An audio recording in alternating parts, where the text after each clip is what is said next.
under a seat and that stretch seats and all tray tables are upright. Make sure your small electronic devices are held or secured in a pocket, seat back pocket, or carry-on for takeoff. As we care about your safety, please pause the use of electronic devices, remove the safety information card from the seat back pocket, and direct your attention to our flight attendants. To fasten your seatbelt, insert the flat metal end into the buckle. To adjust, pull the loose strap, and to release, lift up on the top of the buckle. The seatbelt should be worn low and tight across your lap. This aircraft has 8 emergency exits. There are 2 door exits in the front and 2 door exits in the rear of the cabin. In addition, there are 4 door exits mid-cabin, 2 forward of the wing and 2 aft of the wing. Each is equipped with an evacuation slide that inflates automatically when open, and the slides at the forward and aft exit doors may be used as rafts. Red and white signs overhead and lights on the floor lead to all exits. Please take a moment to locate your nearest exits, keeping in mind they might be behind you. In the event of an emergency evacuation, leave behind all carry-on baggage. Should there be a loss of cabin pressure, oxygen mask will drop from the overhead compartments throughout the cabin and inside all lavatories. Quickly pull down on a mask to start the flow of oxygen. Place that mask over your nose and mouth and adjust the fit by pulling on the elastic tabs. Make sure to adjust your mask first before assisting a child or others. And although oxygen is flowing, the plastic bag may not inflate. In the event of a water evacuation, remove the life vest under your seat when instructed to do so by a crew member. Pull the red strap to open the container, remove the pouch and pull the tab to one side to remove the vest. Place the vest over your head, wrap the strap around your waist and insert the end into the buckle. Pull strap to tighten. Once outside the aircraft, pull down sharply on the red tab in front or blow into the red tube near your shoulder to inflate the vest. The vest is equipped with a water-activated light, and the location and use of life vests for small children may be found in the safety information card. Additional life rafts are located in the overhead bin, and location and instructions for use of this additional life raft may be found in that safety information card. For everyone's safety and comfort, federal regulations require all customers to comply with posted placards and lighted signs throughout the cabin, as well as crew member instructions. A friendly reminder that smoking is not permitted on any Frontier flight, including the use of vape pens. And federal law prohibits tampering with, disabling, or destroying a lavatory smoke detector. Flight attendants are now passing through the cabin to conduct our final safety checks before we take off. Please let us know if you have any questions about the information covered in our safety briefing. And thank you again for choosing Frontier Airlines, and enjoy your flight.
Up.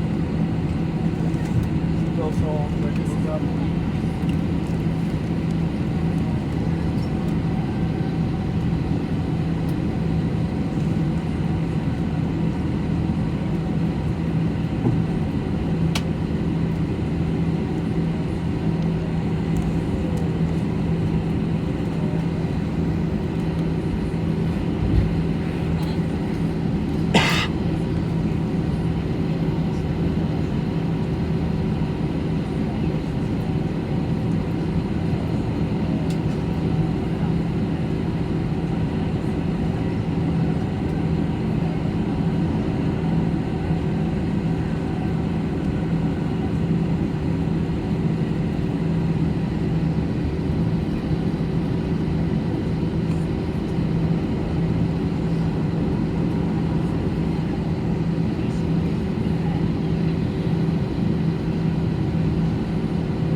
cabin lighting for takeoff. There are reading lights located above your seat for additional lighting.